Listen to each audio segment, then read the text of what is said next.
Adnan wiped the sweat from his brow as he finished stacking the last of the harvested grain in his modest storage shed. The Pakistani farmer had built a quiet life in the remote valleys near Skardu, far from the chaos of the cities. At 32, he lived alone, content with his simple existence tending crops and livestock. The memory of that strange winter 15 years ago still haunted his dreams sometimes. He'd been just 17 then, helping his father with the farm when he'd found them. Two small, shivering creatures huddled behind the chicken coop during a brutal snowstorm. They weren't human. Their skin held a faint blue tint. Their eyes were too large and too bright, and strange markings ran along their arms like intricate tattoos. The smaller one couldn't have been more than 5 years old in human terms, while her sister appeared perhaps 8. Both were desperately thin and clearly dying from cold and starvation. His father had wanted to turn them away, fearful of what the authorities might say. But Adnan couldn't watch children, alien or not, suffer. He'd hidden them in the old grain cellar, bringing them warm milk, bread, and whatever vegetables he could spare from their winter stores. For 3 months he'd cared for them in secret. The younger one, who he'd started calling Little Star because of how her eyes sparkled, would giggle when he brought her treats. The older sister remained wary but gradually warmed to his kindness. They spoke no human language he recognized, but kindness needed no translation. Then one spring morning they were simply gone. No trace, no goodbye, just 2 small depressions in the hay where they'd slept and a strange symbol carved into the wooden wall. Adnan shook himself from the memory as an unusual sound broke the evening stillness. A low, thrumming vibration filled the air, growing stronger until the ground itself seemed to pulse with rhythm. He stepped outside his modest stone house, scanning the darkening sky.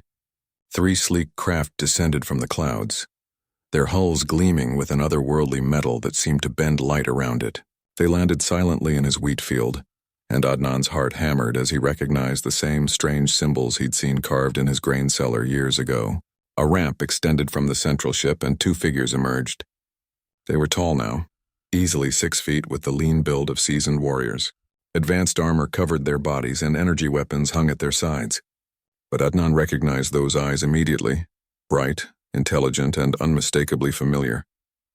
Adnan of Earth, the taller figure spoke, her voice carrying a melodic quality despite the universal translator's mechanical overlay. I am Zarathe, war captain of the 7th Fleet.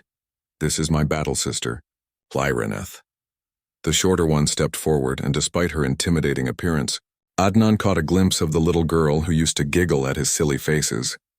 You knew us as children, Lyraneth said softly. You fed us when we were lost and dying. Little Star? Adnan whispered, using the nickname he'd given the younger sister. Lyraneth's stern expression cracked, revealing a brilliant smile. You remember. How could I forget? But you've grown so much. And these ships, we are Kethamori, Zarathe explained. Our people are nomadic warriors, but we were separated from our clan during a spatial storm. Our escape pod crashed on this world, and we would have died if not for your kindness. Lyraneth nodded. For 15 cycles we have trained, fought, and risen through the ranks of our warrior caste. But we never forgot the human who saved us when we were vulnerable. We have searched for you across 3 star systems, Zarathe continued. Our databases had limited information about Earth, but we never gave up. Adnan felt overwhelmed. I guess I just did what anyone should do. You were children in need. No, Lyraneth said firmly. Our pod's emergency beacon was active. Your people's authorities would have found us eventually. You risked much by hiding us, feeding us from your own supplies during your harsh winter season. Zarathe stepped closer. Among our people, such an act of selfless preservation of life creates a bond deeper than blood. You are marked as our Salvatori, our life binder. Which is why, Lyraneth added with a hint of her childhood mischief returning, we have come to claim you as our bondmate. Bondmate? Adnan's voice cracked. In Kethamori culture, a Salvatori can be claimed by those whose lives they saved, Zarathe explained.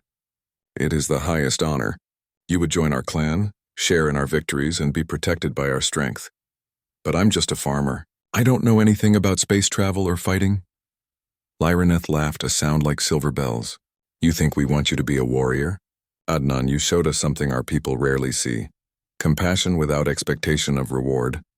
You nurtured life instead of taking it.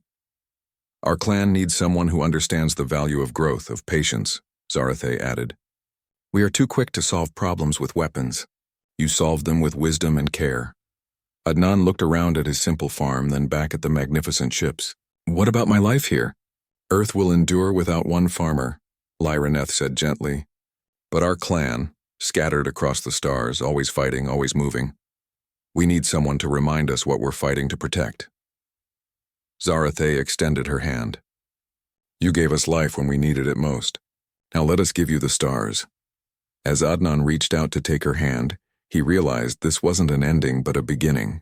The boy who had simply done what he thought was right was about to become something extraordinary, not because of strength or skill, but because of the very human quality that had defined him from the start, the instinct to care for others. The ships hummed to life around them as Adnan stepped toward his destiny among the stars, carried there by the simple act of feeding two lost children on a cold winter night.